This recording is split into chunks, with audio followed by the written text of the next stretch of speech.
विपक्ष ठोकता रह गया माथा। दूसरी ओर अमित शाह ने संसद भवन में कर दिया कमाल। नए संसद भवन में दिखेगा ऐतिहासिक पल और करेगा प्रधानमंत्री समेत अन्य मंत्रियों की सहायता।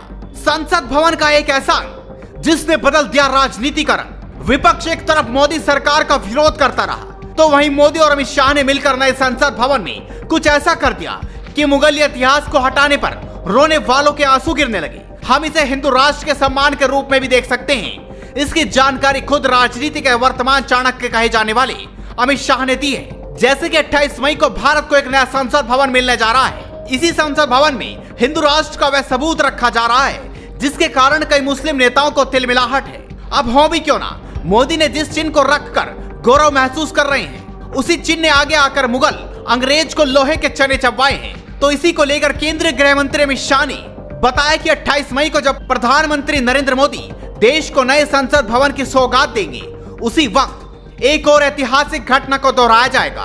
ब्रिटिश हुकूमत को भारत के हाथों में सत्ता सौंपे जाने के प्रतीक के रूप में स्थापित सेनेगल को नए संसद भवन में स्पीकर की कुर्सी के बगल में स्थापित किया जाएगा। यह सेनेगल प्रयागराज के एक म्यूजियम में रखी गई है। देश के पहले प्रधानमंत्री जवाहरलाल नेहरू ने इसे सत्ता के हस्तांतरण के प्रतीक के रूप में लिया था।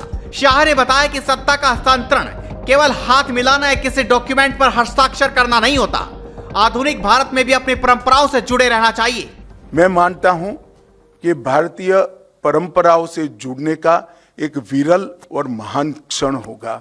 नए भारत को हमारी परंपराओं के साथ, हमारे इतिहास के साथ और हमारे अध्यात्म के साथ उसी क्षण से एक नया अनुसंधान होगा। सेनेगल की स्थापना 1947 की भावनाओं को फिर से एक बार अविस्मरणीय बनाएगी। यह सेनेगल जो है असीम आशाएं, अनंत संभावनाएं और एक मजबूत, स्वतंत्र और समृद्ध राष्ट्र के निर्माण का संकल्प है। वहीं इस गौरवशाली सेनेगल को लेकर अमित शाह ने आगे बताया कि जब देश के नए संसद भवन का उद्घाटन होगा तब एक ऐतिहासिक घटना को भी दोहराया जाएगा। इस दिन प्रधानमंत्री मोदी देश में न्याय और निष्पक्ष शासन का प्रतीक माने जाने वाले पवित्र सेनेगल को ग्रहण करके उसे नए संसद भवन में स्थापित करेंगे। ये वही ऐतिहासिक सेनेगल है जिसे भारत के प्रथम प्रधानमंत्री जवाहरलाल नेहरू ने 14 अगस्त 1947 की रात को कई अन्य नेताओं की उपस्थिति में स्वीकार किया था। इसे ही अंग्रेजों द्वारा भारत को आजादी सौंपने के प्रतीक के रूप में देखा जाता है। अब ऐसे में आपके जहन में एक प्रश्न उठना लाजमी है कि सेनेगल का विचार आया कहां से। ऐसा माना जाता है कि जब लॉर्ड माउंटबेटन ने पंडित नेहरू से पूछा कि आजादी का समारोह कैसा होना चाहिए और इसका प्रतीक क्या होना चाहिए तो उन्होंने सी गोपालाचारी से इस बारे में विमर्श किया, जिसके बाद उन्होंने नेहरू को सेनेगल के बारे में बताया, जिसे बाद में तमिलनाडु से मंगाया गया। तो वही 14 अगस्त 1947 की रात को एक विशेष कार्यक्रम में जवाहरलाल नेहरू ने तमिलनाडु के थिरुविदुराई आधीनम से विशेष रूप से पधारे आधीनमों से सेनेगल ग्रहण किया।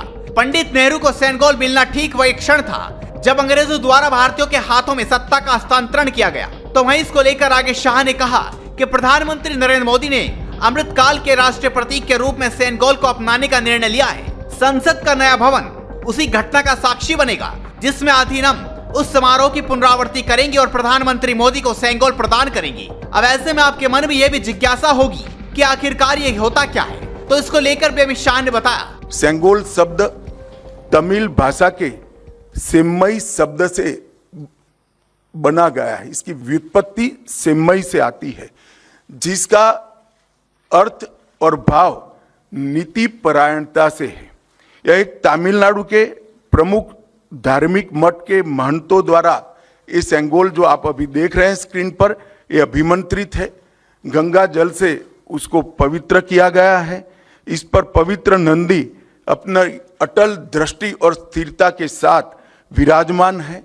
और ये जो सेनेगल है वो चोला साम्राज्य के समय से, मतलब 8वीं शताब्दी से चली आ रही हमारी अपनी भारतीय सभ्यतागत प्रथा का एक अनुसरण करने के लिए ये प्रथा को बना दिया गया था। आप सभी जानते हैं चोला साम्राज्य सदियों से हमारे उपमहाद्वीप में एक महत्वपूर्ण साम्राज्य रहा, जिसने 21 राजाओं ने बड़े लंबे अरसे तक 800 साल से ज्यादा समय तक इस देश के एक महत्वपूर्ण हिस्से पर शासन किया।